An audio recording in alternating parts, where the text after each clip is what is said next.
There we go. Hello, live streamer. Hello, hello, hello. So you guys, we're doing a little hello. Welcome to all the live streamers. Emil, come over here. Come over here, come over here. Hello, live streamers. Say what's up, everybody. The whole world watching, we're spreading love from from all sides of the globe. So you are here right in my apartment, right in my home, and Jamie's here behind the camera. Jamie, let me look at, hey! He's the man behind the camera. So we're gonna go ahead and get started. Get comfortable. Welcome to Manifest 2019. Woo! Jamie, is the light okay with this open? Yeah, cool, perfect. So. While Sage clears energy, Palo Santo does that as well, but Palo Santo enhances energy, enhances good energy, enhances creative energy. So I actually learned about this to use it when I was in the recording studio, and the guys that I was writing with, they would light it before every session to help enhance our connection to creativity. And so I'm lighting this right now to enhance your connection to your higher self. Yeah. Thank you. And it smells good. And it's really good in the bathroom if you go to the restroom. It's good for that as well. So let's start by closing our eyes.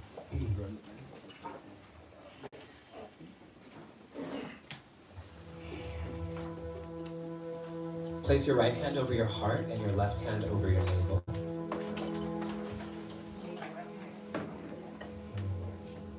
It's okay if it's opposite hands, it doesn't matter, right, left. And on the count of 3, I want you to exhale everything out of your system through your nose. 1, 2, 3, exhale everything out.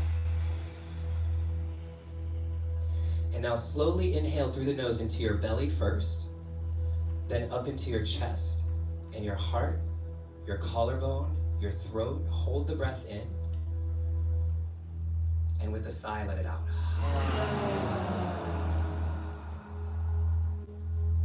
Let's do that again. Inhale, belly, chest, heart, throat.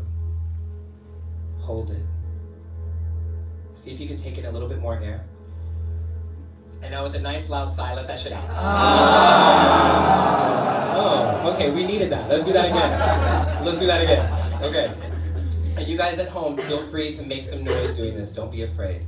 Take a deep breath in. Belly, chest, heart, throat. Take in as much air as you can. We're gonna let this next exhale be you releasing all the shit you don't need for the next year. 1, 2, 3. Let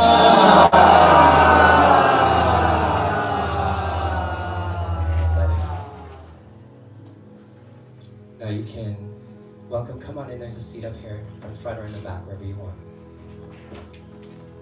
So keep your eyes closed, and we're gonna keep one hand on the heart, one hand on the navel. And the reason we're starting here is because these are the 2, in my opinion, most powerful energetic centers of the body for me, especially when we're talking about manifesting. The center of our power, our core, and the root of the heart.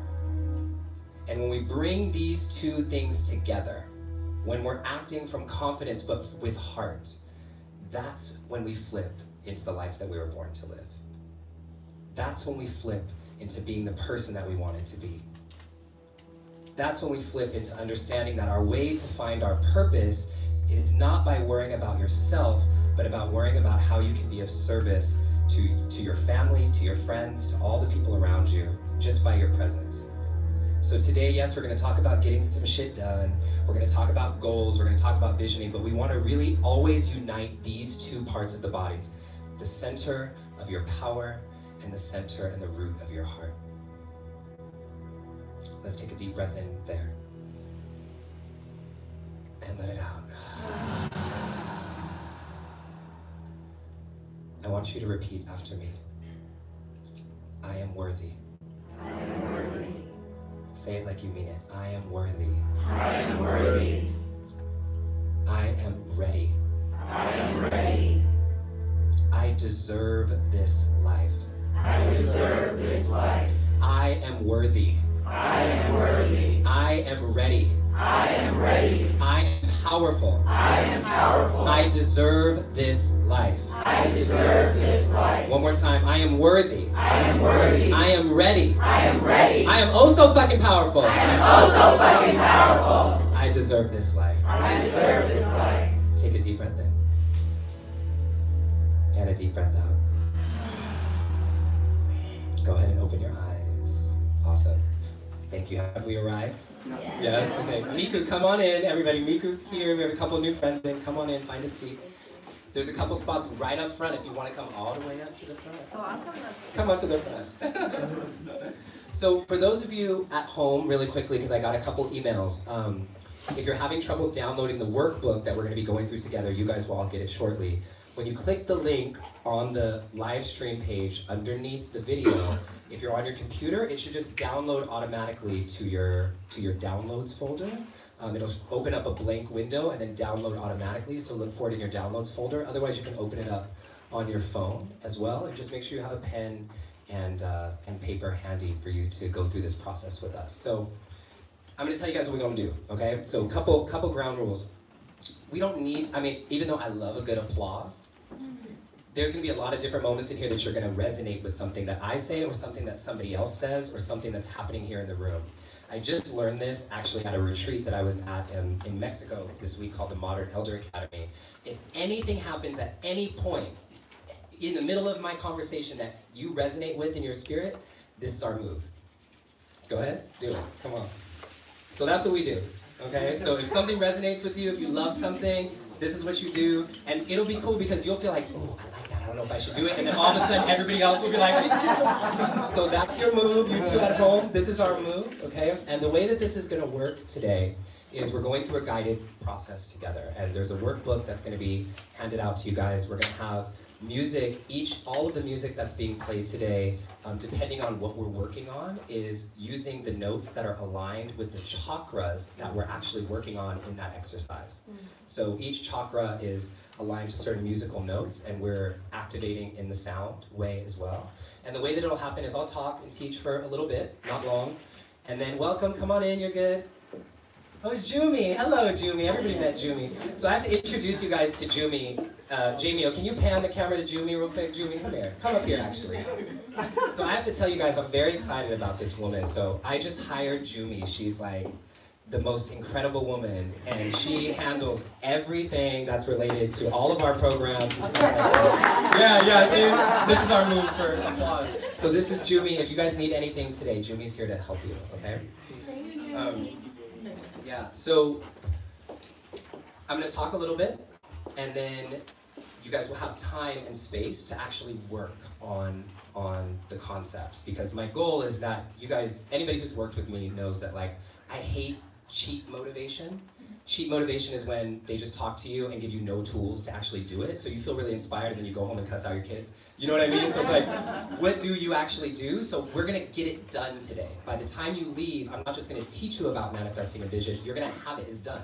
So you're gonna have time to work. What I recommend is during the little spaces that we give you to do work, that you're gonna be tempted to talk and be tempted to do all this stuff. You can do that afterwards. You guys are welcome to hang out as long as you, well, not as long as you want, but for a few hours afterwards, okay? And take this time for you. I know we're in a group and there'll be moments to discuss with each other, but take this time for yourself. Be selfish about it and really go inside. If when we're writing you feel like you need to get up and go in my room or go upstairs, you're welcome to move around, okay? Questions? No? Perfect, okay, cool, awesome. So basically, I'll start here. Does anybody remember the name of the system in the brain that I talked about in the video on the website to sign up for this? RAS. RAS, what's it stand for? Who got it? Almost. Who got it? Somebody else? Almost. Reticular activating system. Okay, so for those of you guys who didn't watch the video, it's fine. I'm going to explain it again here. So the reason we're doing this, the reason we talked about the scientific process, right, and how manifesting works, other than just sitting there and being like, oh, everything happens, right? That's an important part, but that's not it, right? That's not it. So the reticular activating system is an important part of your brain that is on all the time. It's on all day long. And what happens is our brains don't have unlimited storage. There's a limited amount of space that you have in your brain to process things throughout the day. So what's happening is every sound, every light, every billboard, every color, everything that's coming into you, your brain uses your RAS to decide that's important, that's not. That's junk, that's not. And thank God we can't process everything we see at once, right? So your brain is filtering things out all day long on automatically doing this. And what happens is a lot of times, most of us are in what I call default mode. Default mode. And default mode, when you grew up like I did with domestic abuse in your home, default mode is just trying to keep you safe. When you grew up marginalized, default mode is just trying to keep you having the same basic rights that everybody else has and gets afforded. When you grow up in a broken home, or getting teased, or getting ridiculed, or feeling different, default mode is just trying to keep you safe and to belong. And so default mode has value, right, in certain moments. But in our lives, when we're trying to grow, default mode will fuck you up. Because it keeps you complacent, it keeps you stuck. And so we want, am I making sense with this? So the RAS, it operates in this default mode.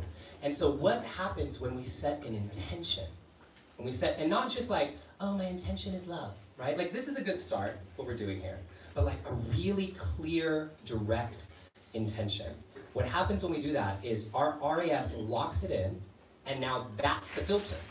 So everything we do and everything we're deciding between, welcome, come on in, you're all good. There's some seats. Is there a seat back there? Or is it just, yeah, okay, cool, perfect. And so your RAS puts everything else through that filter. And the reason why this is important, many of you guys will, and I've had this in my life many times. Trust me, I'm not an expert. I know some shit about this, and I've used it, and it's worked. In everything you guys have seen me accomplish was on my vision last year. Everything I wrote at this event that I did last year with my friends, I said, I want to have a book deal. I didn't know how that was going to happen. Signed a 6-figure book deal in July. Not saying that to brag. Saying that because my RAS knew how to take me there. I want to put out an album. I want to do this. I want to have events in my home. I want to do, so you start to tune to learn the right people, the right opportunities. And when your RAS is not clear, you get, oh, if somebody could just hold that door button down, somebody's real late. Thank you. So when your RAS is not clear, here's what happens. You guys might recognize this. You have all these different opportunities coming to you. And you're like, that's a good one, that's a good one, that's a good one. And then you do everything kind of half-ass. Because you don't know which, like, even if all the opportunities are good, they may not be good for you. But you don't know what's good if you haven't set a vision. If you haven't set an intention. You have no way to make a decision of what you want in your life.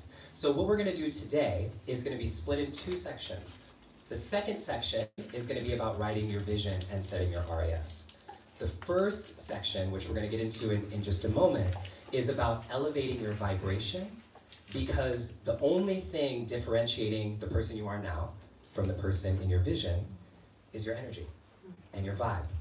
And energy and vibe, not in a way, energy and vibe in terms of like, what are you doing every day? Who are you hanging out with every day? What conversations are you having with people? What conversations are you having with yourself, right? So we're gonna get in there first, unlock some spots that might be toxic and stuck, and then we're gonna get into writing a vision. Does that sound good? Yes. Perfect. Do you guys have any questions? No? All right. So, my water's like underneath me, hold on. So, today, I'm just making sure I have some notes here to make sure I don't skip anything from you guys. Yeah, so today we'll set the mission, vision, and goals. How many of you guys have done vision boards and stuff like that before? Okay, so the way we're gonna do this today is gonna be very different, okay, than any vision board or processes you've done. I think vision boards are cute. I do, I think they're cute. But I think they can come after you've done the detailed process that we're doing today, you know? So we'll talk about that more in a minute. And for those of you, I'm gonna go through like everything I can in the 2 hours that we have today. Obviously, there's a lot more to learn, right? And there's a lot more to do to keep this ongoing after today. So for those of you guys who end up wanting additional tools or additional training or additional support from me, at the end of this session today, I'm gonna tell you guys an opportunity on how you can do that. But today I just wanna teach you as much as I can. Cool? So let's get started after I take a sip of this water.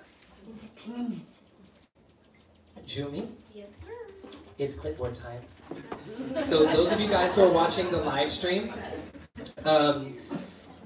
this is your part where you want your handout, and if for some reason you're not able to download it, just send me an email and I'll make sure you get that later, but I'll be sure you can walk through it together. Cool, so Jumi's handing out clipboards. Does anybody need another pen? Did you lose a couple people lost their pens and stickers between the staircase and this door.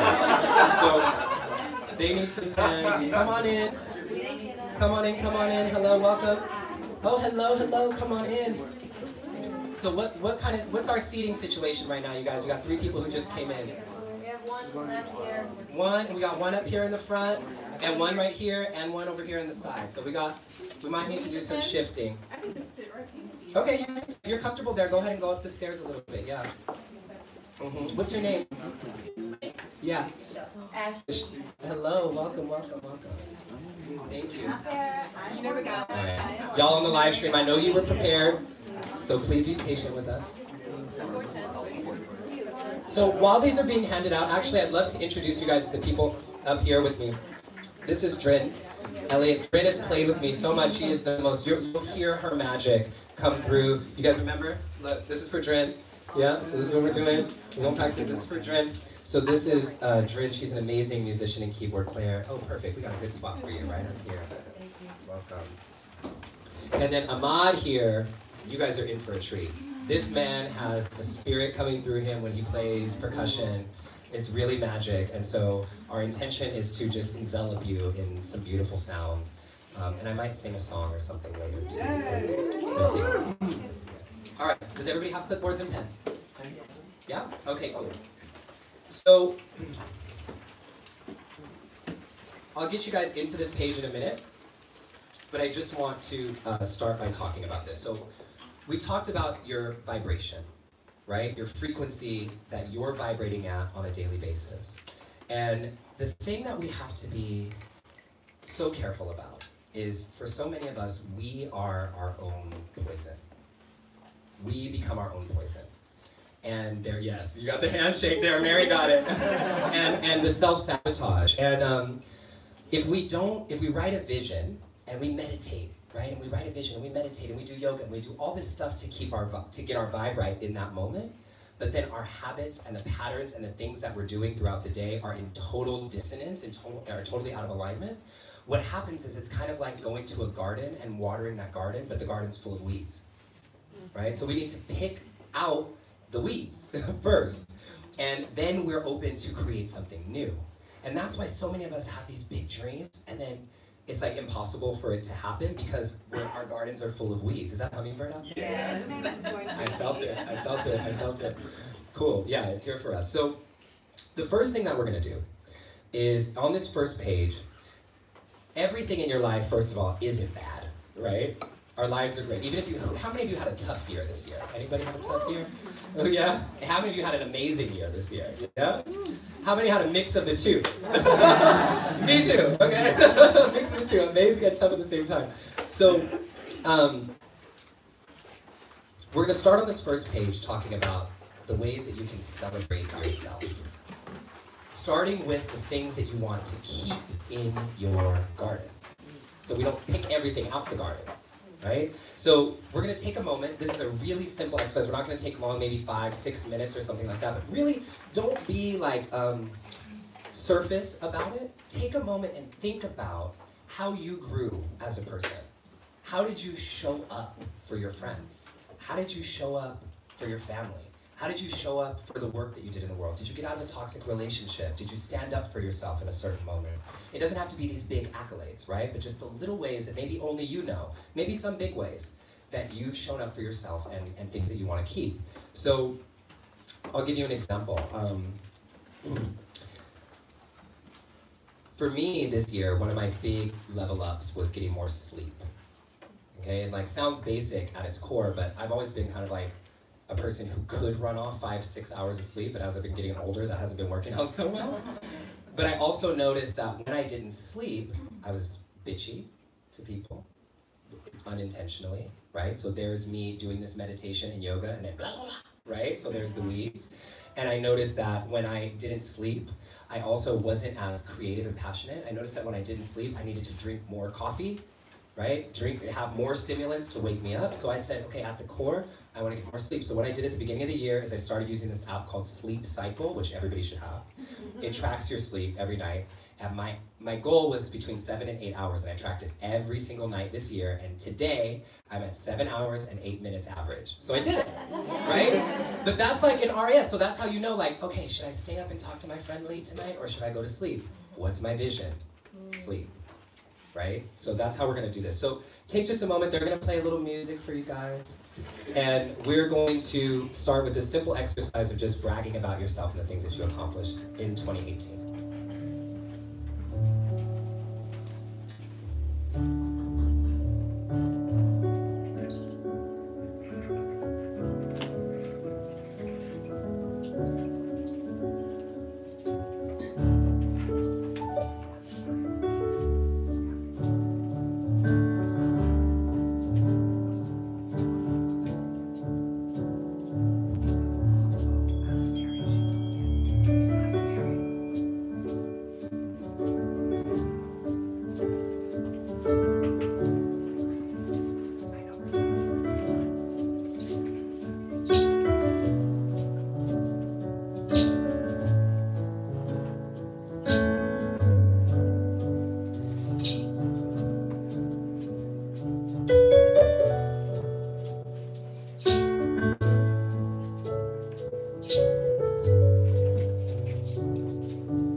share.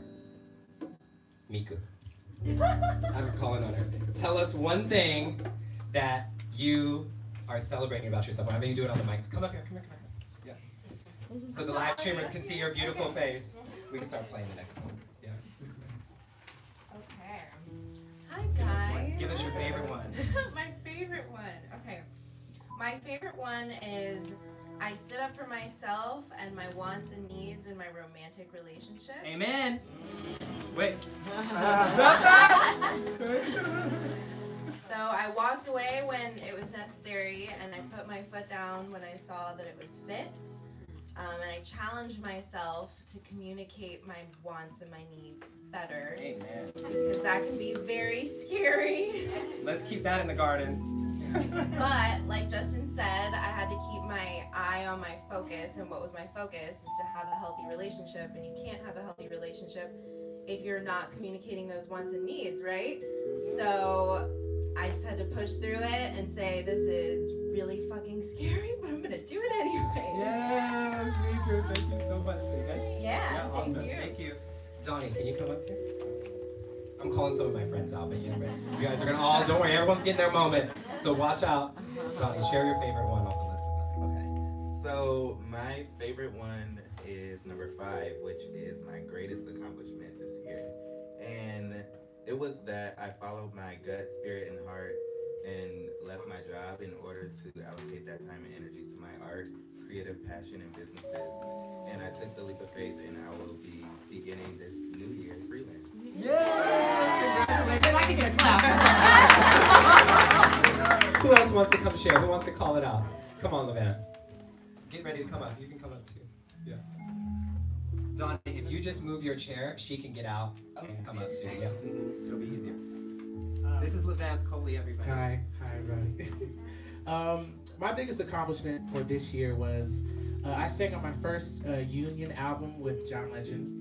He came out with the Christmas album, and I'm on like the whole thing, like 9 songs. And it's just a testament of how no matter what you do, no matter what type of gigs you get, whoever are performers here, you always have to do your best, because the way I got that gig was from singing with some trumpet player 2 years ago in a wedding reception that I didn't even remember. And so he called me, was like, I don't know if you remember me, but we worked together. And I'm like, no, who are you?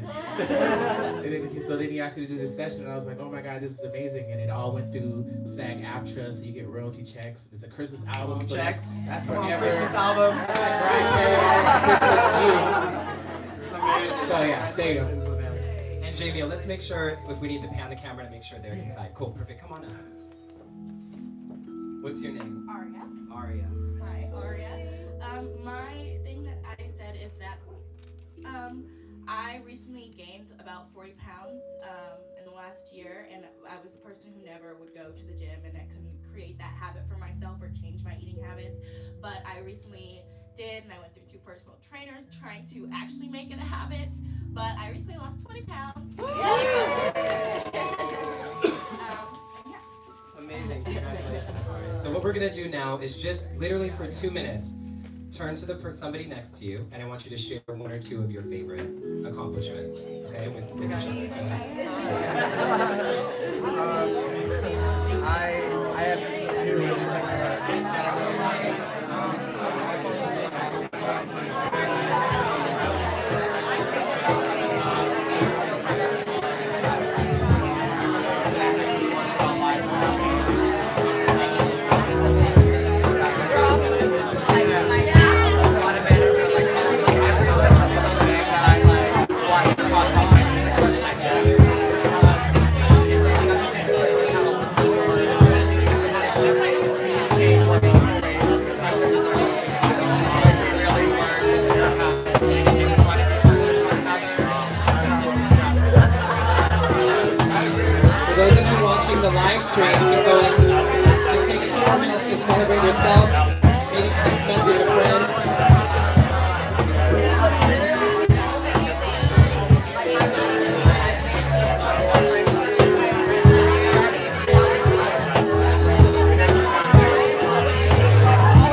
guys repeat after me with it, okay?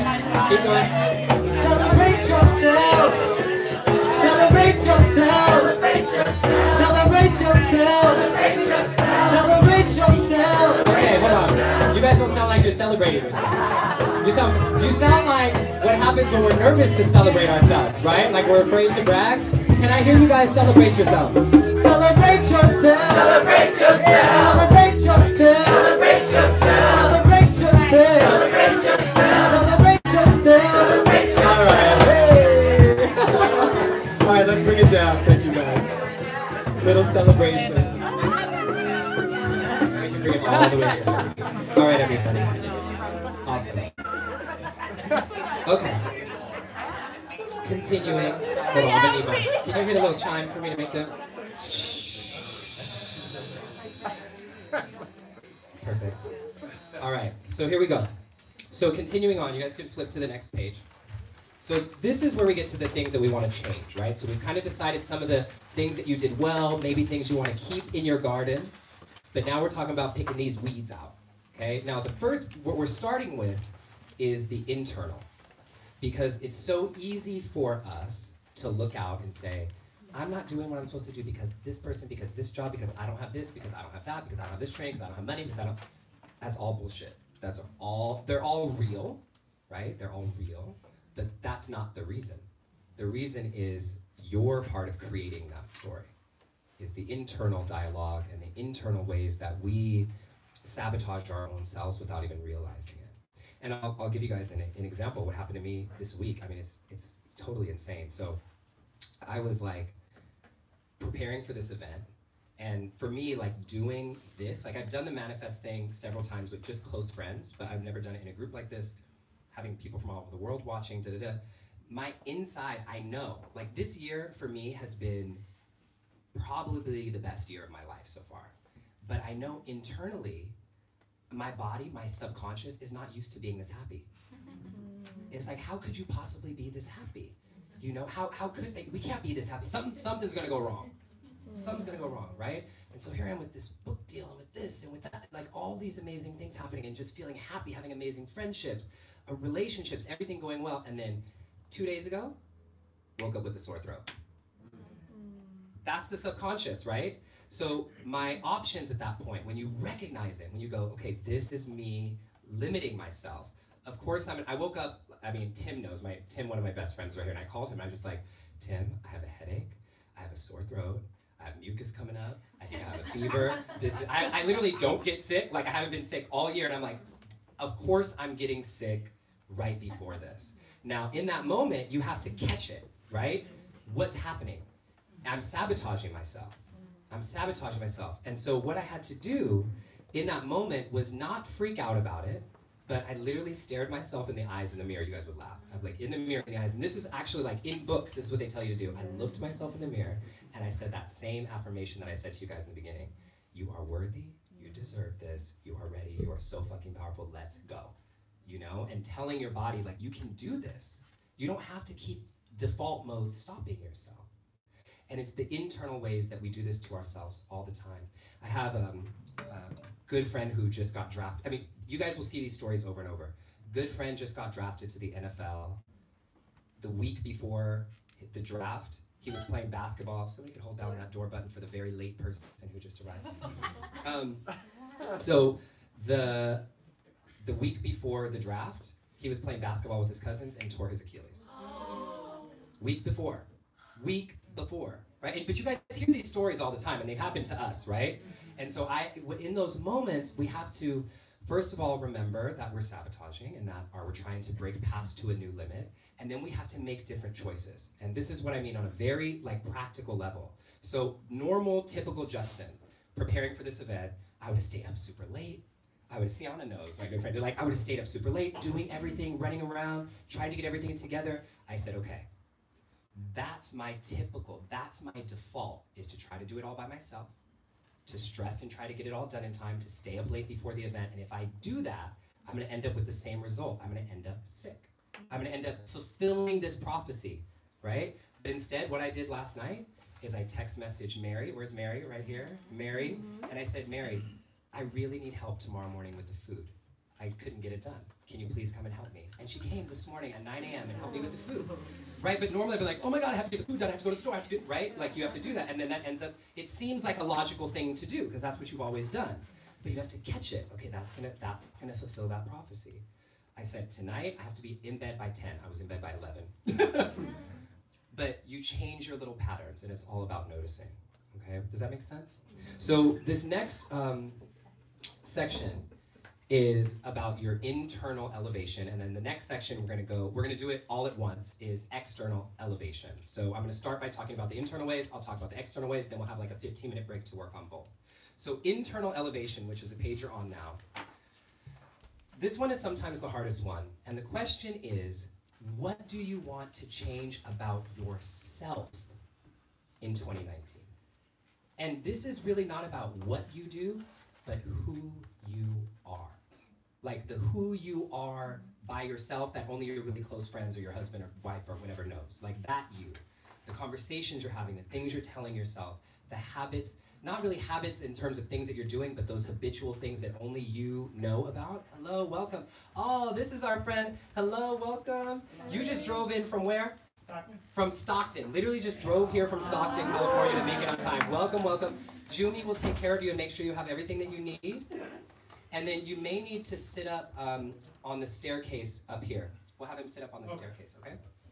So I'm just gonna read a little bit here. So you're gonna take a moment to think about how you showed up in 2018. This is the important part. Who were you?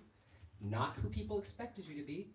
Not who you expected yourself to be or who you hoped you would be. Not who you portrayed yourself to be on social media. Who were you for real? And this is not in like a blame yourself kind of way, not in a, oh, I'm so bad, or to get bad on yourself. Have compassion, but just to be honest. What kind of friend were you? What kind of partner were you? How did you show up? And what do you want to shift? And we make that conscious decision about what we want to shift. And then the second part that you'll write is how will making this shift transform your life? So I'm gonna give you guys a couple examples to help this with what I did for myself. And I went through this whole process myself last week, and I'm telling you guys like my real answers. So the first one that I wrote on the list was I'm letting go of self-judgment. Self-judgment. Because, I mean, some people can't believe it, but I am the worst on myself, right? Everything. Body, voice, this, that, the whole thing. And I realized that it's because of my judgments of my own self that come from, obviously, a trauma of being teased for being gay, for being different, of being this when I was a little kid, right? No, it comes from that shadow. But because I have this self-judgment, I stop myself from doing things that I want to do. Because I'm like, oh, I don't know if my voice is good enough. I don't know if I could sing like this today without tracks or without support. I maybe not be good enough. And then you stop, right? Then you hold yourself back. Or I may not take the photo shoot that I want to take because I'm waiting until I look right? Or do whatever it is. So the self-judgment was a piece, and changing that will allow me to step into the life that I want to live. Here's another one that's really, okay. Not talking shit about people. You guys felt that, right? Not talking shit about people, even in private with my close friends. Because that's the only place I talk shit about people, really. I mean, I don't talk shit otherwise, but especially in private with my close friends. Because look, what happens, if I'm talking shit about people, then what that means is what I'm tuning my RAS to do is to focus on what's wrong with everyone. Right? And the reason why is because we have these friendships where what happens with like certain friends is you have the one friend that all you talk about is sex, and then the one friend that all you talk about is, oh, girl, this happened, you know what I mean? And so because you know you have to go have this relationship, your RAS is tuned to find things to keep that relationship healthy. Does that make sense? Yes, you felt it. So we'll get into toxic relationships in a second, but it's like to keep that relationship healthy, you have to have an RAS that's focusing on all the wrong stuff.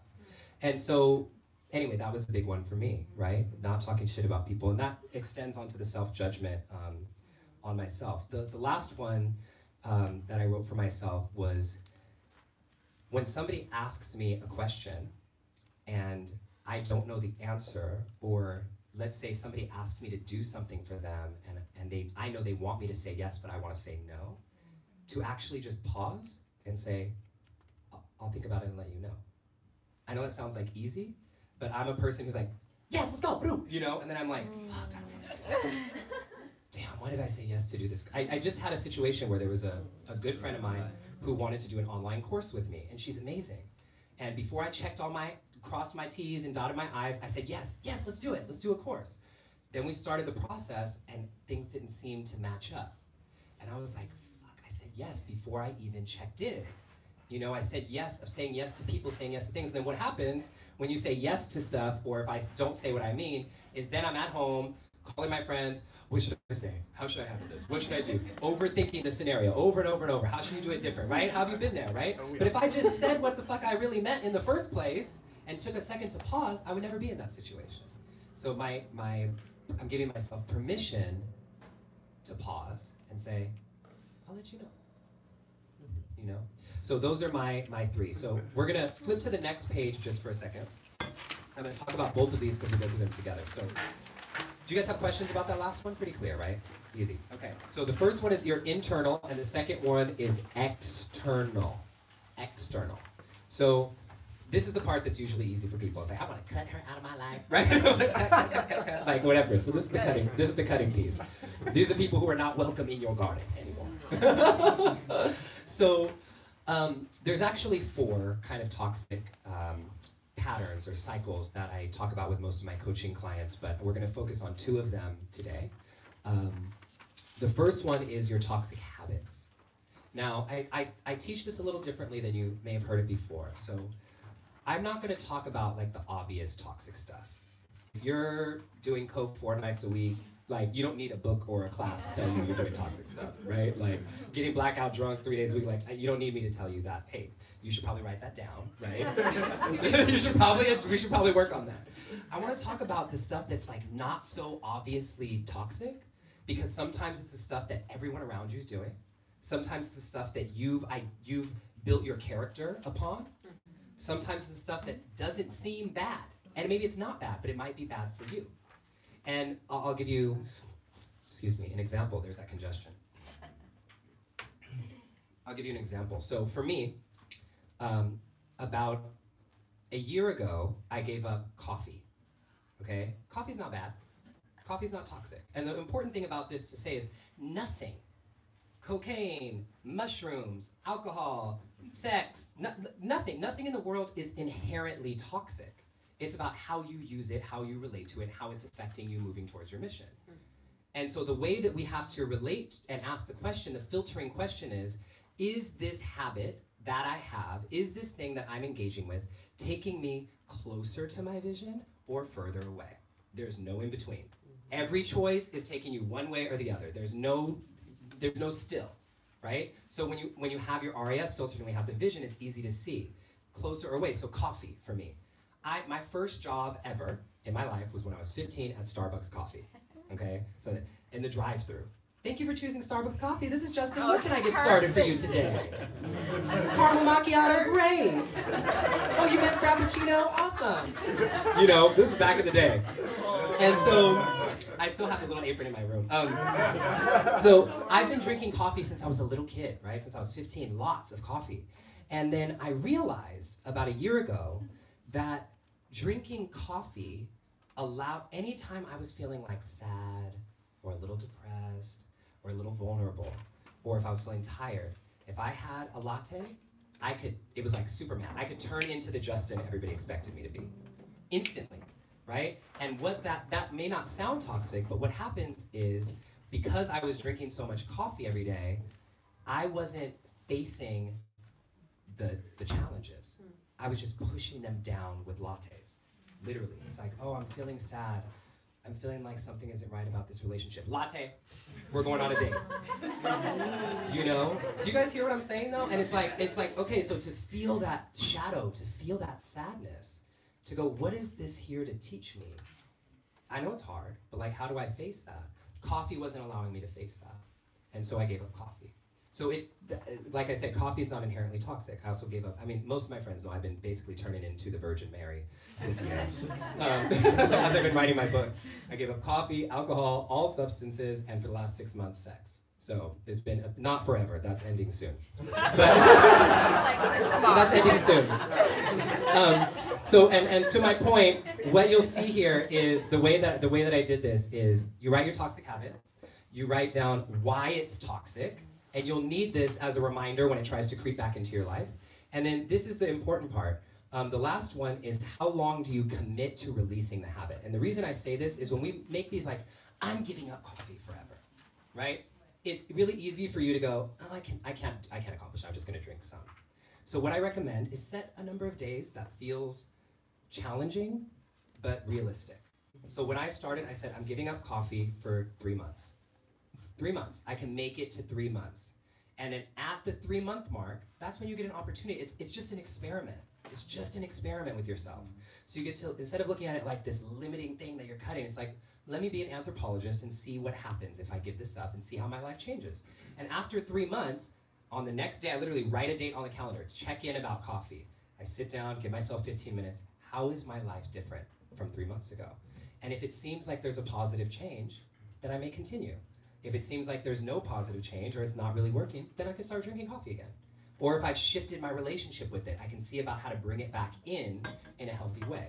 So that was the thing kind of with sex. So for me, I mean, it wasn't like I was having cray like all over the place, but I just recognized that it was distracting for me and I'm writing a book, right? I was staying up late, I was texting and sexting and all the stuff, right? And I was like, I do not have time for this right now. So 6 months, boom, all systems off on that. And then on February 1st, I'm having, yes, it's a party here, another kind of party. No, I'm just kidding.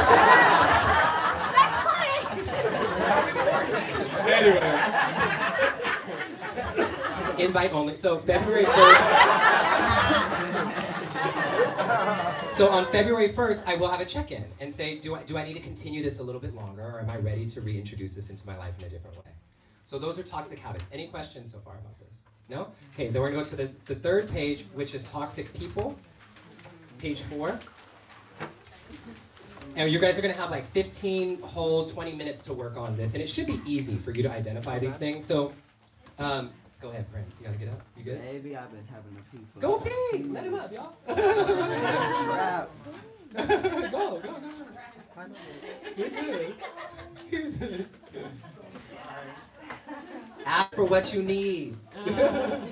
So toxic people. So let me talk about this differently. So in the same way that I said, you know, you don't really need a class or a book to tell you when somebody is like toxic, like a real toxic person in your life, like somebody who, ooh, careful, it's all good. So if somebody is abusing you or, you know, emotionally or physically or doing these different things, like I don't have the tools to help you with that, but I know that I can say that there are plenty of people who do that would help you and you know, to get out of those situations. But the kind of toxic people that I want to talk about are the people who I call skeptical friends. How many of you have heard my teaching on this before? Has anybody heard my teaching? A couple of you taken the course. Okay, cool, you know.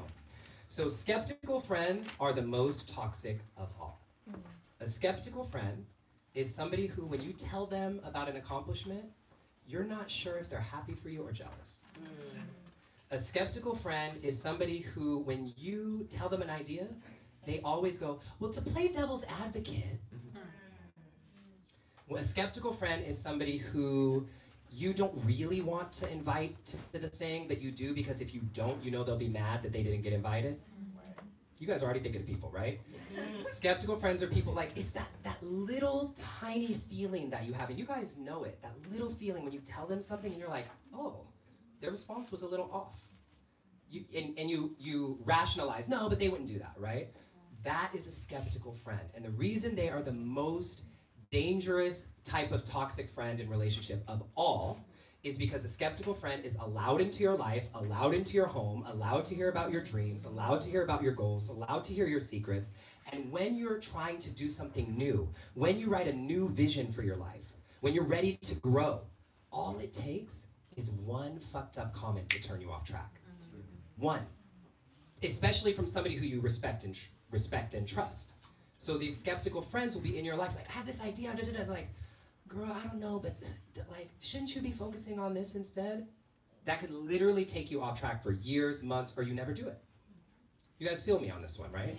So this is a skeptical friend. You have to identify these people. And for most people, I'll tell you this, some skeptical friends are people that you can just cut out, right? And it's up to you whether you want to ghost them or try to have a conversation with them. Totally up to you what feels good for your healing. But most of the time, skeptical friends are our family. And so what do? You know, you felt me? I felt it, right?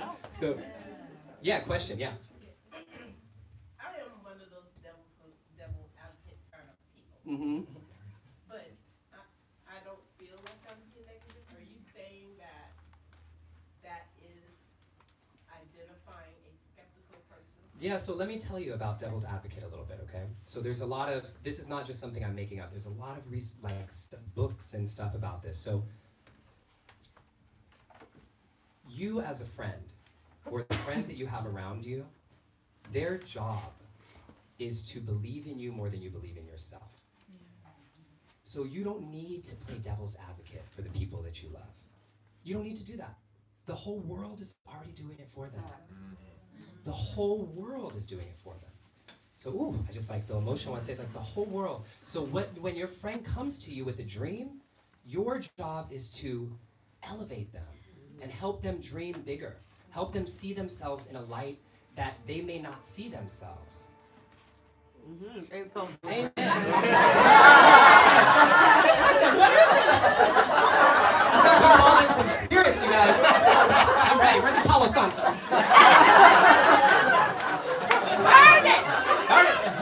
Come on in. So anyways, that's your job as a friend, you know. And and I'm not saying convince people to do unrealistic stuff, you know what I mean? But the important thing is for you as somebody who's going to your friends, you should tell. This is not in here, but you should tell your friends how to support you. So sometimes I'll go to my friends and say, "Hey, I want to play this song for you. I don't want any feedback. I don't want you to tell me, like anybody who's an artist, you get it. I don't want your advice. I just want you to like tell me what you like about it. Right? I just want you to tell me this. I just need an ear. I just need you to listen. I don't need advice right now. I just need you to listen to me. Or I need you to help me see this different thing." So ask your friends how to support you, and then you as a friend, devil's advocate is a little bit different than like trying to point them, you know, to see something a little bit more clearly. So when it's coming from the heart, you'll feel it. That was a really great question. Thank you for asking that. Thank you so much. So, I just want to say, it's about helping them figure out why they can do it versus why they can't. Yes.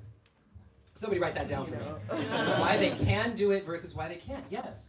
And that's what we need. Like the people who surround me, I'll tell them like, you guys, okay, for example, this is me. So I went on a trip to Mexico last week and I signed offline. When I left, there were only like 12 people signed up for this. When I came back online, there were 50. And I was like, shit, how am I gonna fit 50 people in my apartment? You know what I mean? And so I call my friends who believe in me. They're like, oh, you can do it. You just gotta move your furniture. We'll just carry it upstairs. We'll just do this. You rent chairs. We'll make it happen. Or we'll find a new space. Not, oh, damn, like that's a lot of people. Like, shit, what are you gonna do? No. Dang, that's crazy. You know what I mean? Man, like in your apartment? You know? Are you gonna let all these people you don't know in your house? I don't need that. You know? I need to know how I'm gonna do it. So that was really good, Sky. So anyway, I want to finish with this and then give you guys time to write. So if it's a family member or a partner or somebody that you can't distance yourself from, it's okay. I'm not asking you to cut everybody out of your life. All you need to do is set better boundaries about what you share with them and what you don't. That's it. Boundaries. And you have to be responsible for holding those boundaries. You do. Because what's going to happen is, so here's what will happen. You'll have a vision or an idea for something, and this person is used to you telling them everything, but you're not telling it anymore. Because you should only be sharing your dreams and your visions with people who the only thing they'd ever do is pray for you. If they would do anything else, if there's any hint, just don't say it. And I'm a victim of this. I want to tell everybody, you know, this is happening. When I signed my book deal, I told 3 people. 3 people, you know, the whole time it was happening. And so you want to tell people who will elevate you, and what's going to happen is they're gonna notice that you're being different. They're gonna notice that. And that's where your boundaries count. Because you have to stay your ground. Because they're gonna say, you're being different, is something wrong? You seem like you're being weird. It's like, oh no girl, I just gotta move in silence sometimes. You know, I don't know. Like, whatever. Whatever it is that you have to say, but you have to hold your boundary. And that might mean that the friendship shifts. But that's what you want, to create space for something new. Okay? So it's with friends and family. I have this with my mom, and she's watching, and she knows this. My mom she loves me to death, and she supports me more than anyone in the whole world. But when I have a new idea, my mom is not here for it. Oh my God. Are you sure? Like, I'm gonna go here. Make sure you're safe. Make sure you put it in your pocket. Make sure you don't do this. Make sure you don't. You know what I mean? So I don't tell her shit until it's done. I don't tell her I have a doctor's appointment until after the appointment, because if I go, she's like, oh my God, make sure maybe you have this. I'm like, I don't do that with her. Everybody who knows my mom knows, right? So I just don't share that with her. And she knows. I said, Mom, I don't share things with you until they're finished. You know?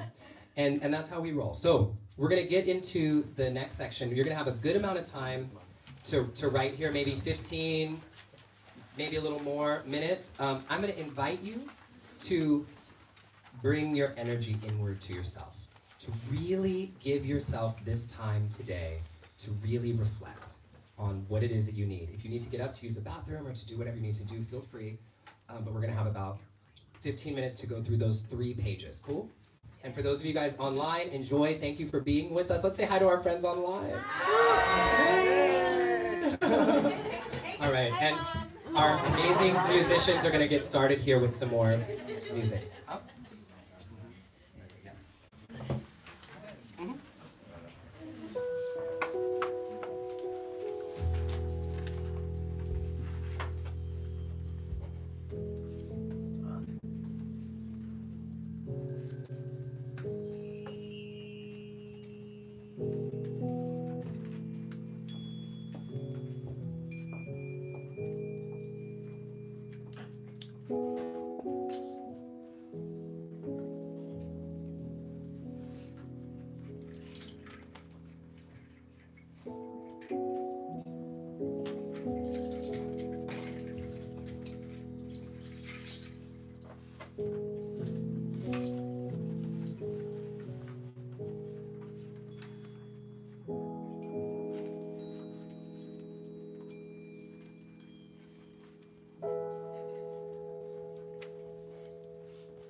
questions, just call me over. I'll come walk around.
Will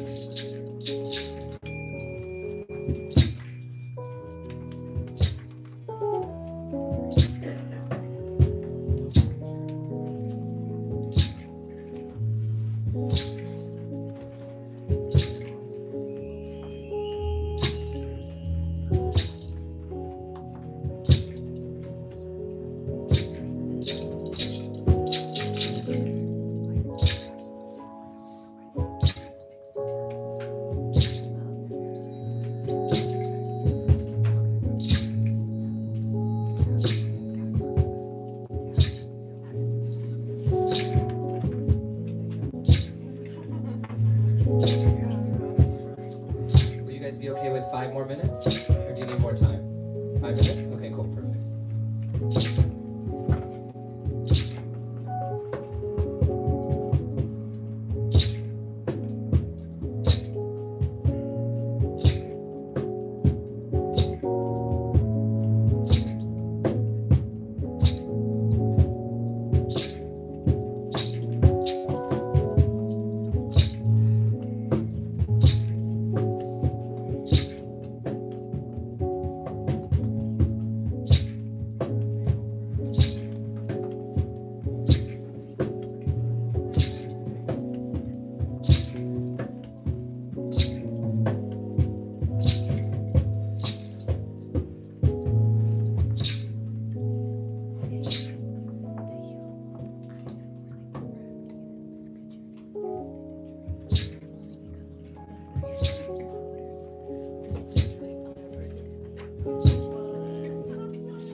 Give ourselves this time.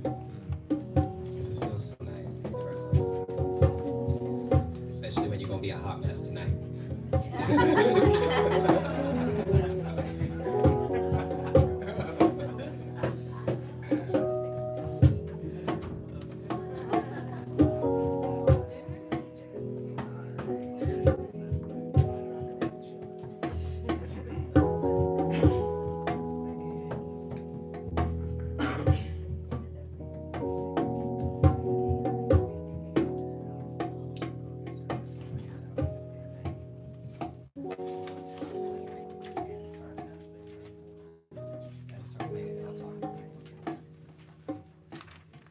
right, we good? You guys can finish it up. You'll have some more time. So just to give you a roadmap of... Yeah, go ahead, come back. Yeah, I'll wait to do the song until you come back. So giving you a roadmap of what's coming next. So we're kind of in the second last half right now of what's happening. So I'm gonna teach you, we're gonna do a song, we're gonna do something to really celebrate your closing off these habits, right?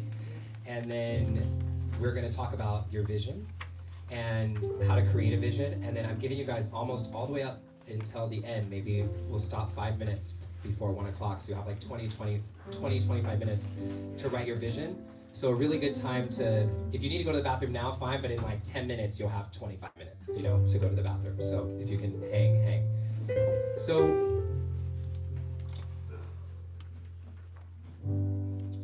we're gonna do a song, okay? And the next page has a song called Last Time. And this is the chorus to the song, and I wrote this song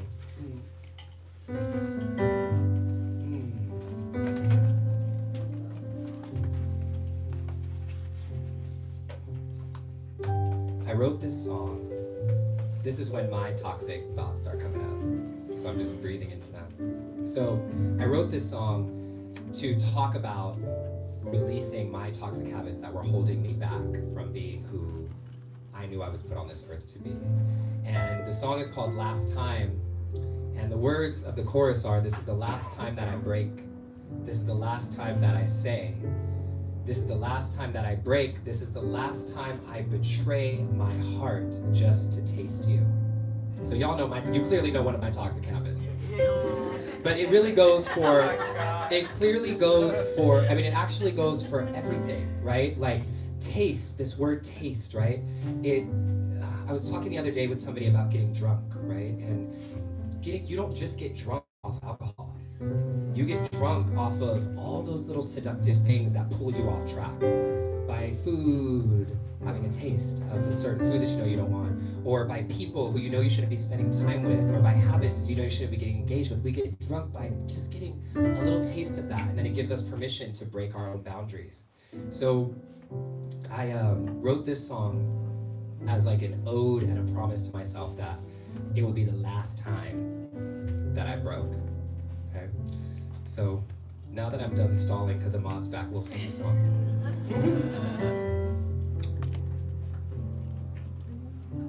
So I'm gonna teach you guys the chorus so you can play it a little faster. And I'd like you to just repeat it back to me, cool? You cool?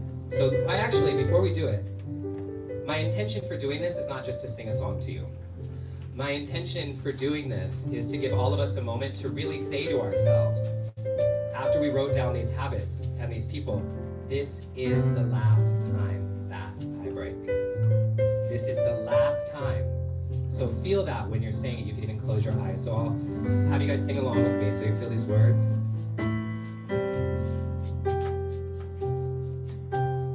Good. This is the last time that I break. Ready? 2, 3, 4. This is the last time that I break. Okay, so now the women, if you want to go higher. Say it.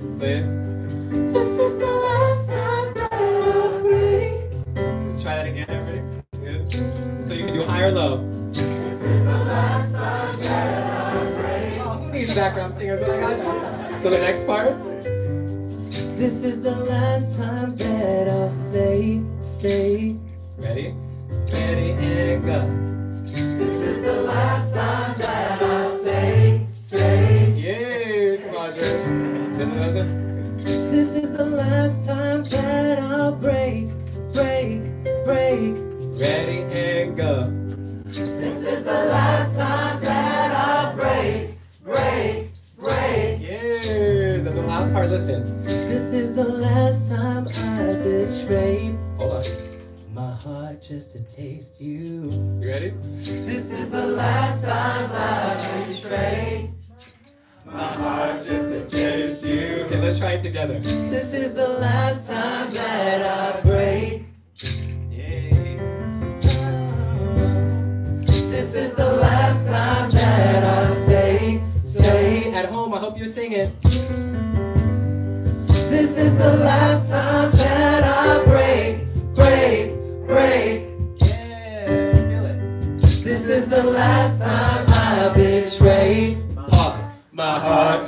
taste. One more time. Feel it now. This is the last time that I break. Last time for all these toxic habits. Say it to your soul. This is the last time that I say. That's it. Where's my high notes at? This is the last time that I break. Yeah. This is the last time I betray my heart just to taste you. Yeah. Okay. So when we do I'll sing a little bit of it, and when the chorus comes, sing to your soul. Okay.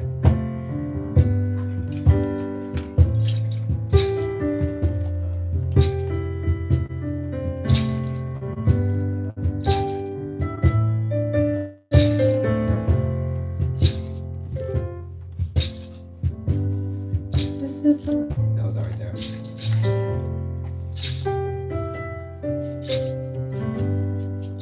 Ooh, I'm like all confused. This is the last time that. Oh shit. This is where I'm in my liminal state, y'all.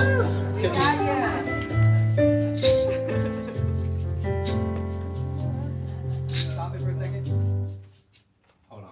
I'm showing you guys my vulnerability now. You ready? Is that the right note? That's the right note. I just don't remember the exact rhythm. Okay. Okay, hold on. That's the right.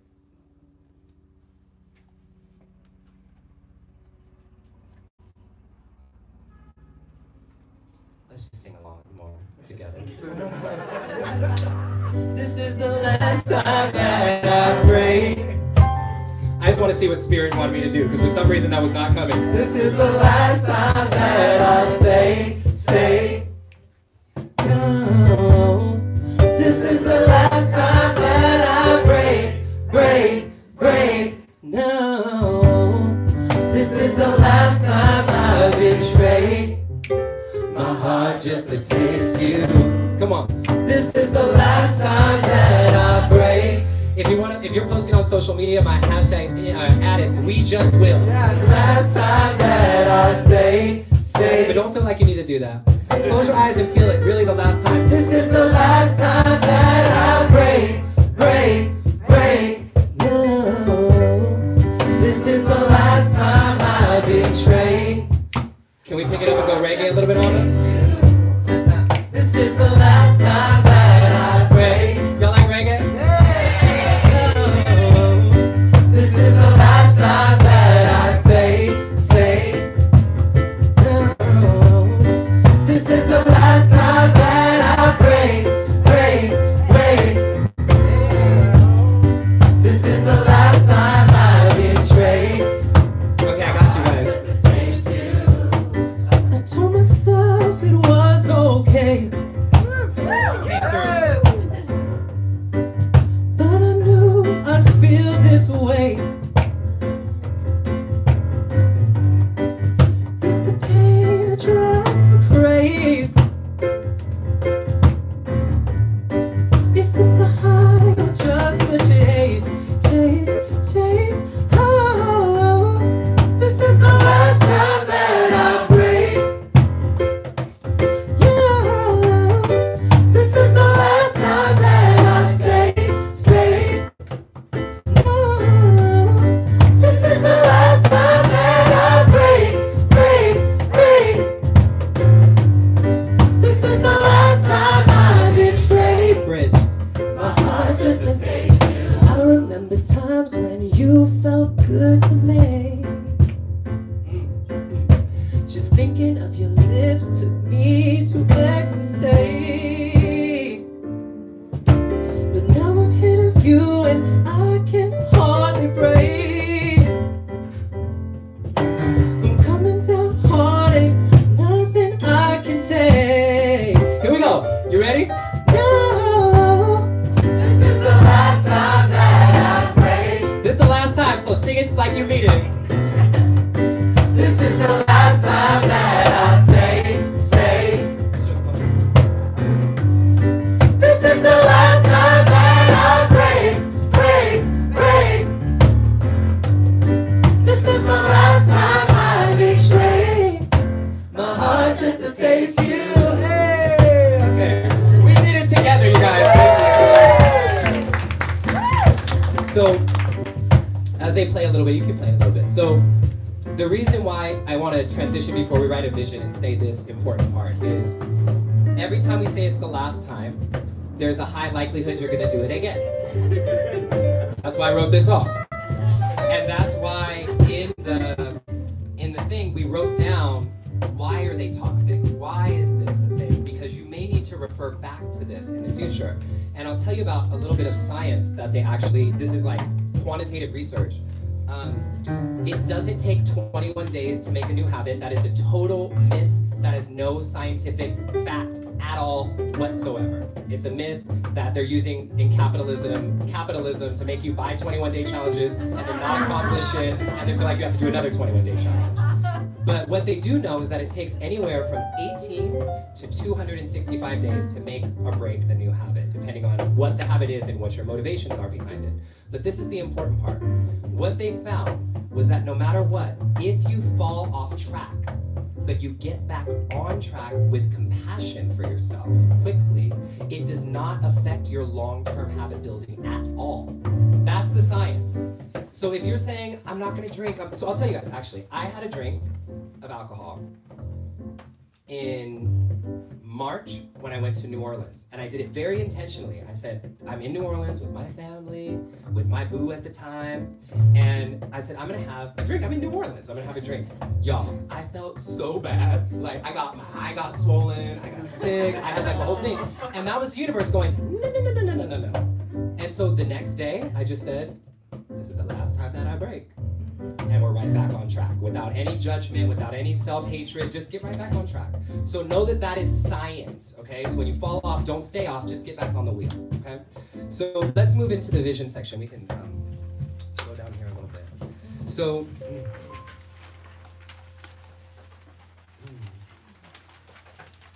and then we're gonna write until the end. So, would anybody be? Oh no, you have to write it one, right? Like we're like 110 would be good. No, I just want to double check. If it was like 110, would you be okay? If we went until like 110, would anybody be messed up? No? Okay, cool. Thank you. So, creating your vision. This is so fucking important. This is so important, and we rarely ever take the time to really sit down and do this and plan. And one of the things that I hear from so many people, and I will tell you, I have been so blessed. I feel so blessed to have been around some of the most successful people in the world since I was very young. And I can tell you that one thing that differentiates really successful people, and I'm not talking about money and fame in this, I'm talking success meaning you are doing what you want with your life. Yes. That's success. That kind of success. The differentiating factor is people who are successful have a vision and they know where they're going and they know what they want. People who are not say things like this. Well, I'm just gonna see what comes. I'm just gonna stay and I'm just gonna see what comes to me. Which a lot of people say, you think you're doing something good, right? You think you're going with the flow. There's a difference between allowing things to come to you when they're aligned with your vision and just haphazardly going through life. So one of the examples that I love, my really good friend Eva Clay, yeah, I feel them hands shaking, right? So my really good friend Eva Clay gave this perfect example when she talked about setting your vision and your RAS. So she said it's kind of like, okay, you know those like bloodhound dogs that they have in movies when like there's a missing person who's lost in the woods and they get the dog and they send the dogs out into the woods and the dogs like dig up the person, okay? That's your RAS. You guys are hopefully the person's alive. In a tree. They find the person, right? Your RAS is like that, right? It will find whatever you're telling it to look for. It will find. It will find whatever you're telling it to look for. So what most of us do in our lives, and it sounds crazy, would be like the police sending out those dogs without ever giving them the guiding scent.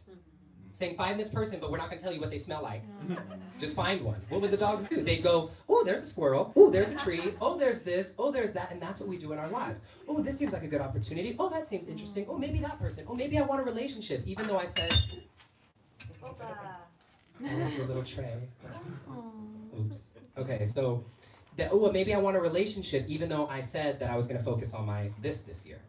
You know? And so, We do this in our lives. And so the vision is giving your bloodhound dogs a clear scent to follow so that you know what you're looking for and you know when it arrives.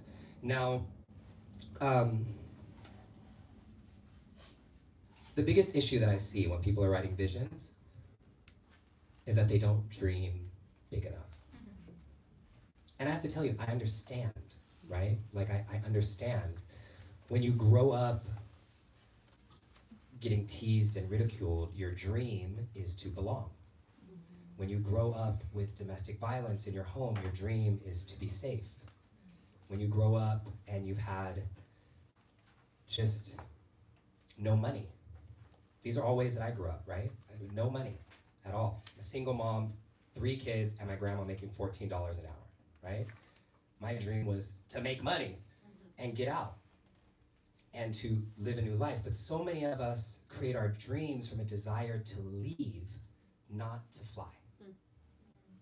I want you to build your dreams from the desire to fly. Before you knew about racism, before you knew about oppression, before you knew about slavery, before you knew about Me Too, before you knew about all this stuff, there's a dream inside of each of us. And I know with certainty, I know with every part of my being, that we were all put here to do something incredible. And incredible doesn't mean famous. Incredible may mean famous, right? Doesn't mean that those things are bad. It may mean lots of money, it may not. But all I know is there's something that is in alignment for you. And the issue is we all don't take the steps that we need to take to make that vision come up to a reality. It's about taking the steps. But it starts with dreaming bigger. So there's a quick story that illustrates this big dream thing that I think is really interesting. My friend Karen tells this story all the time. So she talks about a fisherman. There's this fisherman, and he is going to this lake. And this lake is known to have the biggest fish that anybody's ever seen. This was back in the day, some point, I don't know when, but back in the day, biggest fish anybody's ever seen. So this fisherman drives super far away to go to this lake to catch these big fish.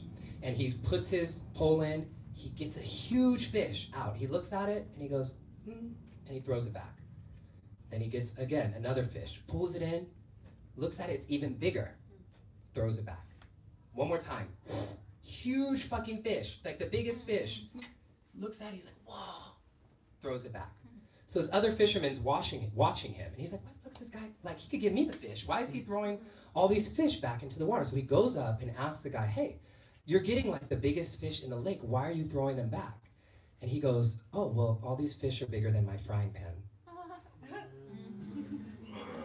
You get it? Yeah.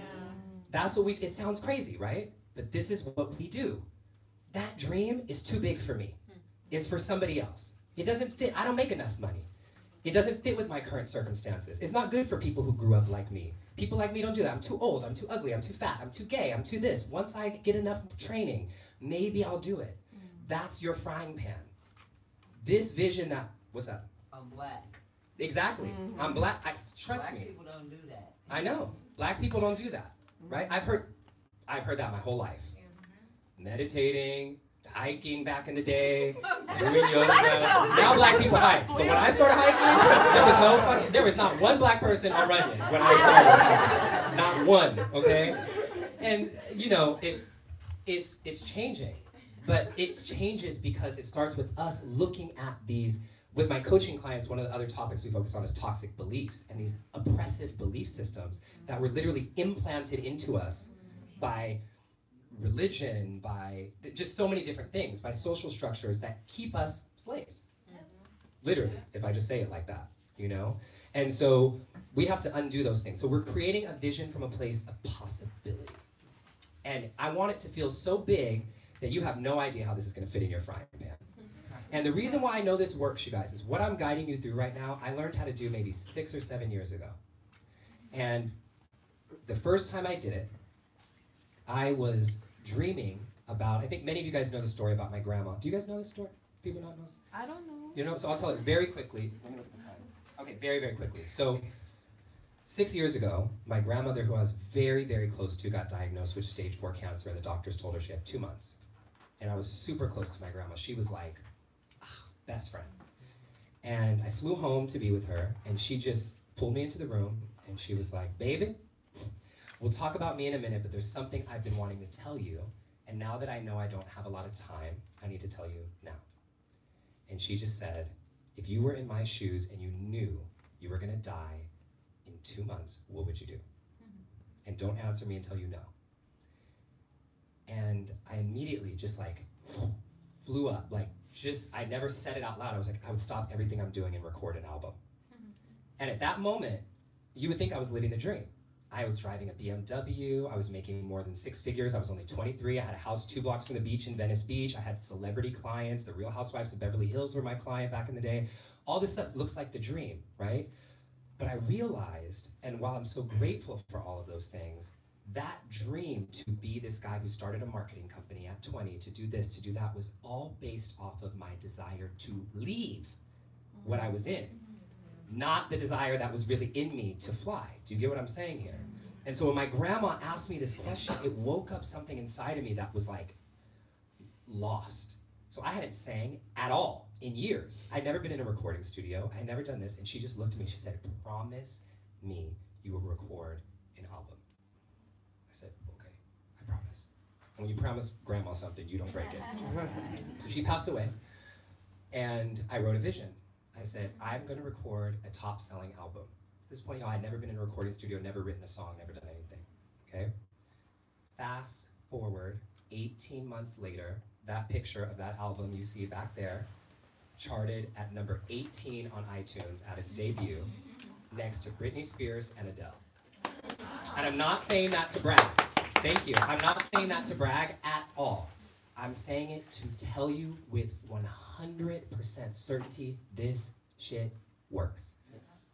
It works. If this little boy who grew up in the hood, in the Bay Area, a little town called Pittsburgh, California, which you may not have heard of unless you know the Pittsburgh Bay Point train, can be here. Like people, they say boys who grow up like me are in jail or dead.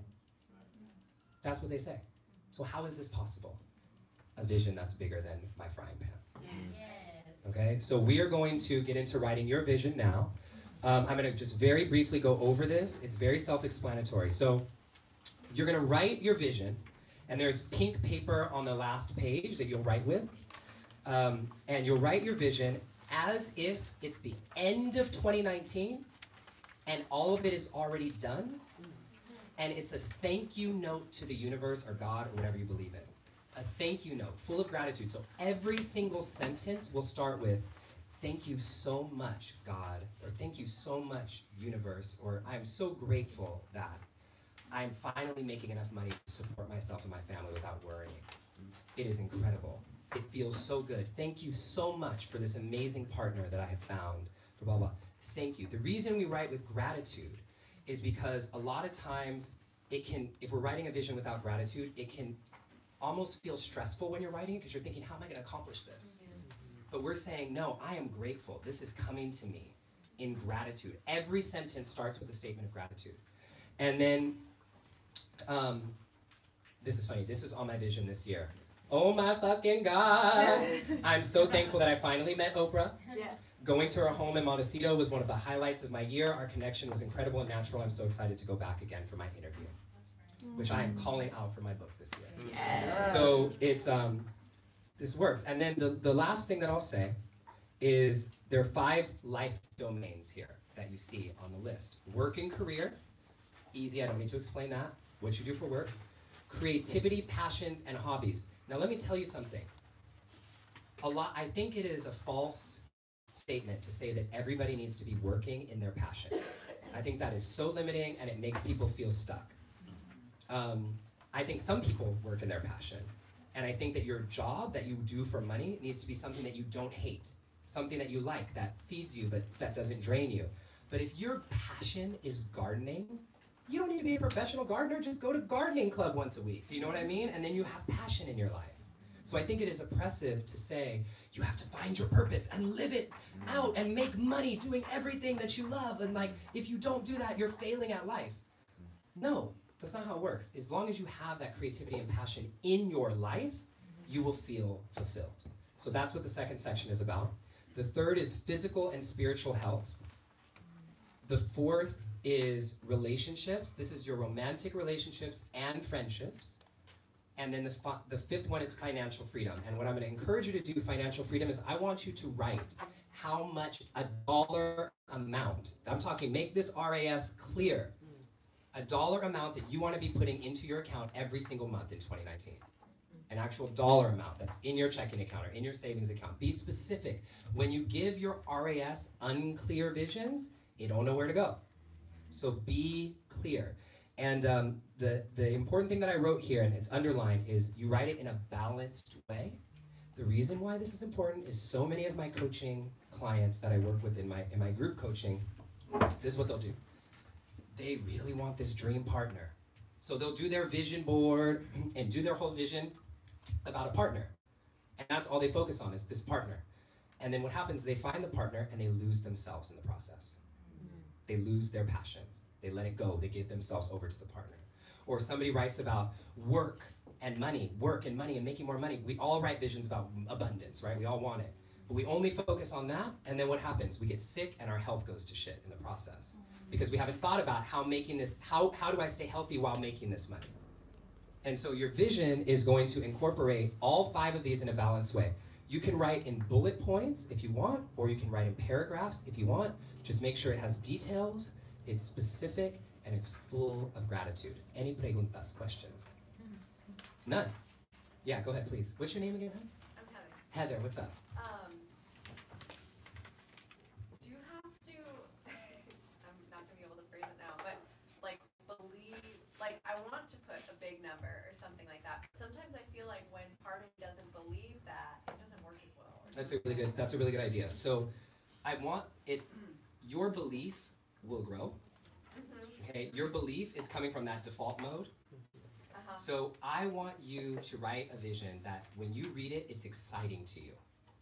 It just feels so like, if this came true, oh my God. That's how it should feel. And this is the thing, you guys, the vision usually doesn't come to fruition the way you thought it would look. It doesn't. Like, it really doesn't. But your RAS knows where to lead you because it's about how it feels, less about how it looks. But we have to define how it looks so that we can understand how it feels. Does that make sense? Yeah. Can I add something? Please, to that yeah. for Heather? Please. I think for me, at one point, like I wrote out all the ways that value could show up. So maybe it wasn't, $10,000, but maybe it was this free trip. Or, my friends would add me to this list and I would be able to do something. So if you think about it in terms of value, you might be able to be more open to accepting and believing that that will be something true for you. Yeah, what's up? Say your name for all the people. Donald. I wanted to add to what you just said. Actually, this getting here was something that I really had to manifest because not too long ago, I quit my job to pursue my passion and my dreams. So income wasn't coming regularly, but I had to figure out how I was going to make it happen. And at first, I started to visualize and try and manifest that exact dollar amount. But instinctively, and I believe Spirit told me to focus more so on not the dollar amount, because it's not really a dollar amount that we want. It's what's behind the dollar what comes amount. from that. Yes. So I started to focus on the fact that I just wanted to be here no matter what, no matter how. And I didn't know where it was coming from, but it just came actually last night. So I'm here. He literally Instagrammed me at 3, this is our first time meeting. And he Instagrammed me at 3 a.m. He said, I'm coming, I'll be 10 minutes late, can I still come in? I'm driving from Stockton. I was like, yes, you can come in. So anyways, I want to give you guys ample time, okay? And also, please know that you can hang out afterwards and continue writing this. I'm not kicking you out until like 4 or 5 if you stay that long. And let's just write. So they're going to play some amazing music that's going to help ground you into your chakras. Feel free to spread out, write, use the restroom. Just so you know timing, because we're running just a little bit behind. It is 12:50. I'm going to stop our timer at 1:10, okay? And then we'll do just a closing wrap-up meditation that'll last 1 or 2 minutes. And then you're welcome to continue staying and writing your vision and honing it in as much as you want. Cool? All right, call me over if you have questions, you guys.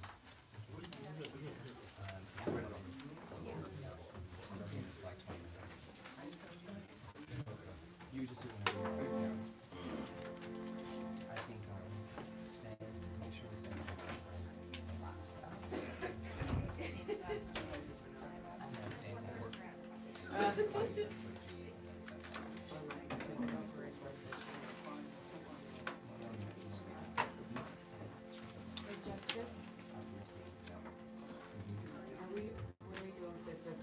That's after, yeah. So you guys can use that pink paper, red pen, and then the roadmap we'll talk about after. I'll come over to you.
just 4 more minutes together in this group. I also don't want to keep the live stream people sitting for hours. And then we'll come back.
actual clap for these two. Amazing, amazing. I'm so blessed to have Ahmad and Dream, and to Jamie O, who's been on the camera in the back, and to Julie for all of her support as well. So, let's bring it down. Thank you guys. I could have jotted to that for about 30 minutes. I'll buy the live version. Really? Yeah, yeah. So you'll have more time. Okay, we'll set up some space for those of you who want to stay and write some more to write, because I know once you get in it, isn't it kind of amazing? Yeah. Once you're in it, you can feel how powerful it is when you're in it. So I just want to thank Drin, because she is off to another gig. So can we just thank Drin one more time before she heads out? Thank you so much, Drin. Beautiful. Absolutely magic. Love you. We've done a lot of stuff together. She played with me my first show ever. Thank you. Happy New Year. It's me and you. It's me and you. All right, y'all. Okay, so let's talk for a second.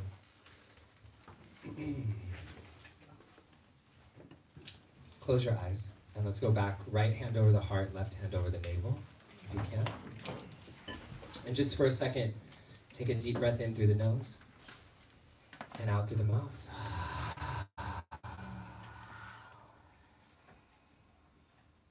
One more time, inhale. Exhale. Bless you. Imagine your vision.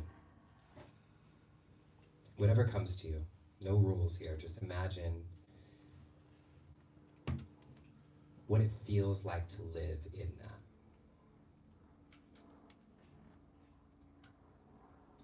What colors do you see?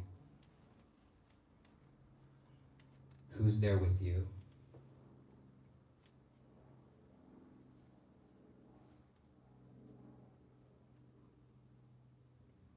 What are you wearing while you're there in your vision? What emotion are you feeling in your vision?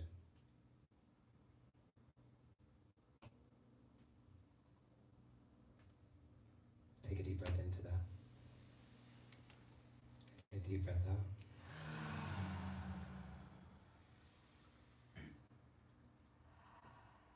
In your mind, just start saying the words, thank you.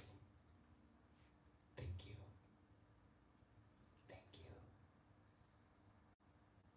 Thank you. Thank you so much. And the person you're thanking is yourself for showing up, for saying yes, for doing the work. Take a deep breath in and out.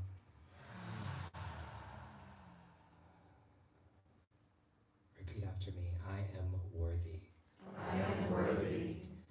I am ready. I am ready. I am powerful. I am powerful. I deserve this life. I deserve this life. Do you guys feel it? Yes. Okay, let's really say, like, this is that moment. Right now, we're gonna do this a couple rounds, but really, even if you want to just do it internally, whatever feels better to you, this is not about you screaming loud. This is about you feeling it from your heart. So I don't care if you're loud, soft, whisper, anything, but I want you, this is to you in 2019. I am ready. I am ready. I am worthy. I am worthy. I deserve this life. I deserve this life. I am powerful. I am powerful. I am ready. I am ready. I am worthy. I am worthy. I am powerful. I am powerful. I deserve this life. I deserve this life. I am ready. I am ready. I am worthy. I am worthy. I am powerful. I am powerful. I deserve this life. I deserve this life. I am ready. I am ready. I am worthy. I am worthy. I am powerful. I am powerful. I deserve this life. I deserve this life. I am ready. I am ready. I am worthy. I am worthy. I am powerful. I am powerful. Say the last one in your head. I deserve this life in your mind. I deserve this. I deserve this. I deserve this. I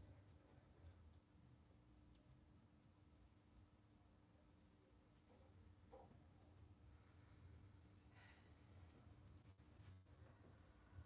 Take a deep breath in.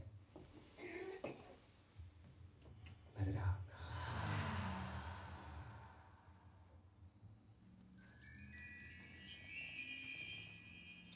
Open your eyes. Are you ready?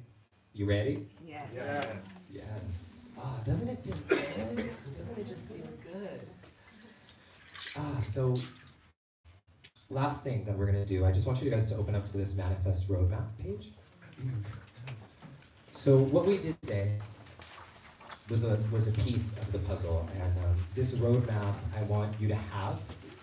I mentioned at the beginning that there will be some people, and this won't be for everybody at all, but there will be some people who want to take this further, right, and continue with the additional tools or training and support. But whether or not you take that further with me or with yourself or with whatever, I want you to have this roadmap, literally like put it somewhere, because these are the steps over the last, I mean, I've worked with maybe 900 clients in 40 different countries in the last 5 years on this work.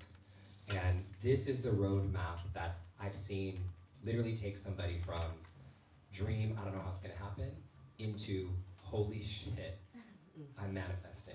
There's the guy that I worked with, his name's Jack, Happy Jack he goes by. When he came to our coaching, he was living in his car, and his job, he was playing music. He was also a yoga teacher, but he was playing music on like Santa Monica Pier, you know, these places. So that was like his only form of income. 1 year later, he was hosting sold out retreats as a yoga teacher around the world, and he made $300,000 the next year. 300,000. And that's why, but you can't skip a step. Do you know what I mean? Like, you can't like, oh, I'm gonna do all this stuff, but I'll keep these toxic habits and see if it works. You know what I mean? It doesn't work. So I want you guys to have this roadmap. So the first step of the roadmap, I'll just walk through it very briefly, is desire.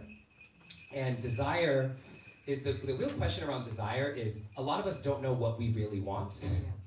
Like, the things we think we want are based on oppressive traditions, are based on validation, are based on expectations, are based on what we think we're supposed to want.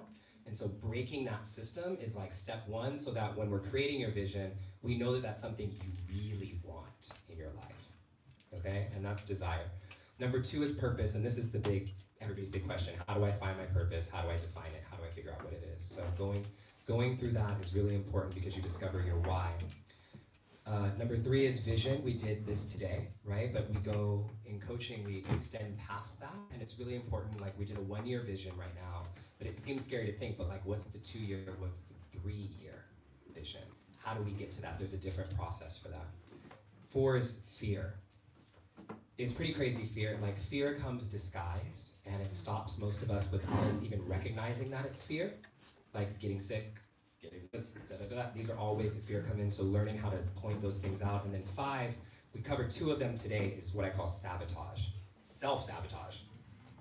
And today we did toxic habits, toxic people. There's 2 more that are in that section as well. Number 6 is my favorite, honestly, and I don't think you can manifest or live the life of your dream without cultivating your intuition and learning to hear your inner voice.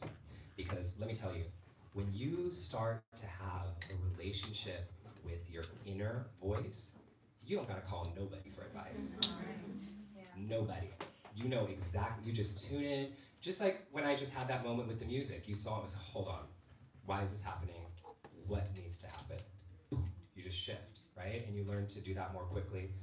Number 7 is action, and this is actually the important one, because a lot of times we really like writing these visions and creating these vision boards and planning, but we don't actually go do the thing, right? So it's about how do you make the most of your minutes? If you're already busy, if you already have a job, if you already have this, how do you actually implement this stuff into your life if you don't have time, right? Or if you don't know how to actually really get shit done. And this is kind of the productivity step. And then number 8 really is my favorite. It's about impact. And this is the shift from how do I get ahead to how do I serve? I heard Sienna say once, from what's in it for me to how can I be a vessel, right? And this doesn't mean you start a nonprofit. This means how does this work serve, right? And so this is kind of the 8-step roadmap. And I'm not gonna turn this into a sales pitch. That's not what today is about. But there are some of you who are gonna wanna take this further with me. And one of the things that I haven't done it in a few years, but I'm doing it again now, is a live coaching group starting next week over the phone, once a week, going through each step, 8 weeks. And so for people who are serious about, okay, I have this vision, how do I actually see it through in a group setting with assignments like this, with formatting to go through each step, I would be an honor to be your guide through that if you want to. Because you guys are already here, What I'm doing is when this launches the day after tomorrow to the public, this hasn't been announced yet other than here, to the public, it's gonna be $150 for the 8 weeks total. But for you guys, because you've already paid and invested to be here, I'm cutting that in half. It'll be $67 if you join today.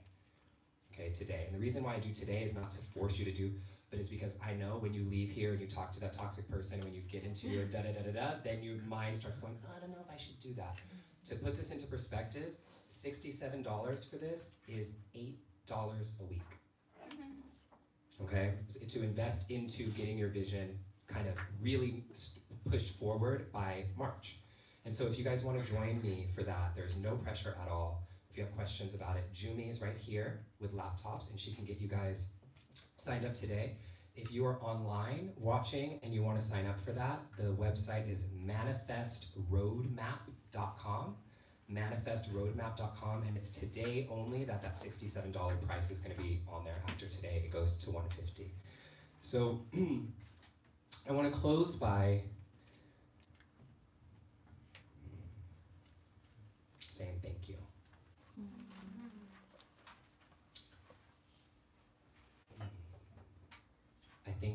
I know that this year for me, a vision for my life and what I've been trying to understand is how do I blend together all these things that I love, mindfulness, music, life coaching, business, all in one.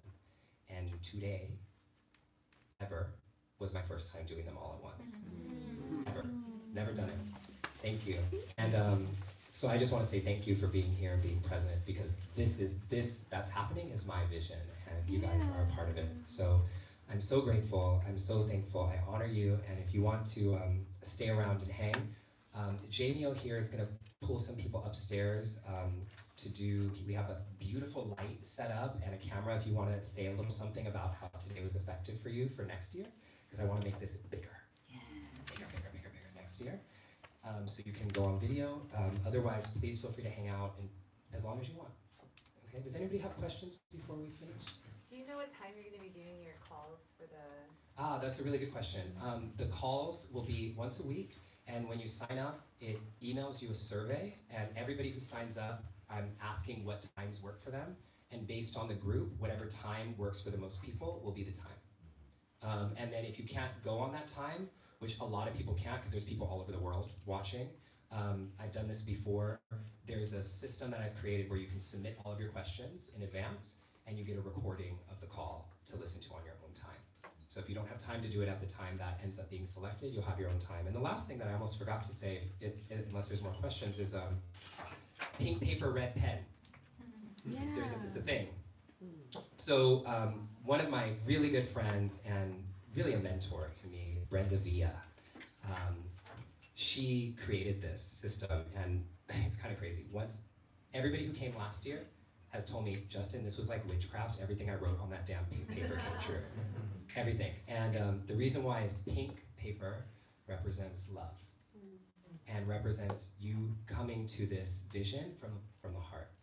And the red pen is the root chakra. And it's also, when you look at a rainbow, red is the slowest to manifest because it's on the bottom of the rainbow, slowest color to manifest. And the reason why this is important is a lot of times we ask for these things, and when they manifest too fast, we get them and we don't know how to hold them. We let them go. We don't know how to hold it. So this is hoping that your vision manifests from the ground up like a garden instead of falling into your lap and you didn't even have your hands out. You know, so that's the pink paper red pen that came from Brenda. Do I have any other questions? Yeah. How many people are in your group? For the coaching? For the calls. As many as, I don't know yet. This is my first time. Yeah, we're launching right now. I'll find out. Yeah. We'll find out. Yeah. And so we've done, all the paperwork. We've done like all our going in and seeing what we want 2019 to be. What can we do? Is there like any advice that you have on living with this from day to day? Like, should we check in on this? Yeah, that's a really good question. Thank you so much. Yeah, so real thing is this roadmap, and keep your vision in a place that's like safe for you to refer to it anytime you need it. I don't read it every day, but what I've created is I have a thing on my phone where I've written like 1 or 2 sentences for each of those 5 life zones to remind myself what my vision is, because sometimes an opportunity will come like, does this align? I don't even fucking remember what my vision is because this is so exciting. Vision, to help you align with it. And just keep, the big thing is this, remember the RAS. Use your vision as your filtering mechanism for every decision you make, especially the small ones. Those are the ones that count the most. Do I go to this party tonight or do I sleep? Do I go out or do I stay to study for this thing? Do I hang out with this person and call this person right now, or do I work on this? You know, those little decisions, those are the big ones, actually. Is that helpful? Yeah? Okay, cool. More questions? No? Well, thank you. Oh, yep. Do we, for the RAS, do we, like, do little sub-goals daily? That's a really good question. So there is Stay a on difference track between with- vision setting and goal setting, Yeah. right? So one thing that you guys can do, once you have your vision is like dream big. And your goals is like, this is a really good way to think about it. If you guys want to do goals, write this down because this is not on the thing. What can you do in the next week to go towards your vision? What do you want to have accomplished in the next 1 month for your vision? What do you want to have accomplished in the next 6 months as it relates to your vision? And then at the end of the year. So those are kind of check-in marks for you. 1 week, 1 month, 6 months, 1 year. What can be done? Got it here? Yeah. Yep. Start. Give it up for Ahmad, you guys. Isn't he amazing? He got a couple trips with gear. So, does that make sense? So those, and then you put practical goals. By one week, I'm gonna do this. By 1 month, I'm gonna do this. And then you know that's what you have to focus towards. So it's baby steps to get you there by the end of the year. Anything else? Will Don't you be have a shy. recording of this?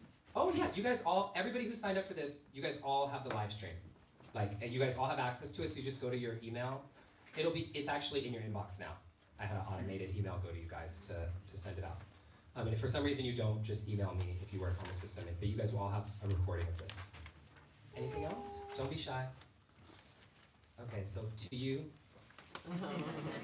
Thank you. Love you guys. Thank you so much. Jamie, can we get the music back on? Enjoy. Please hang around. Please feel free to ask me any questions you have. I love you. Namaste.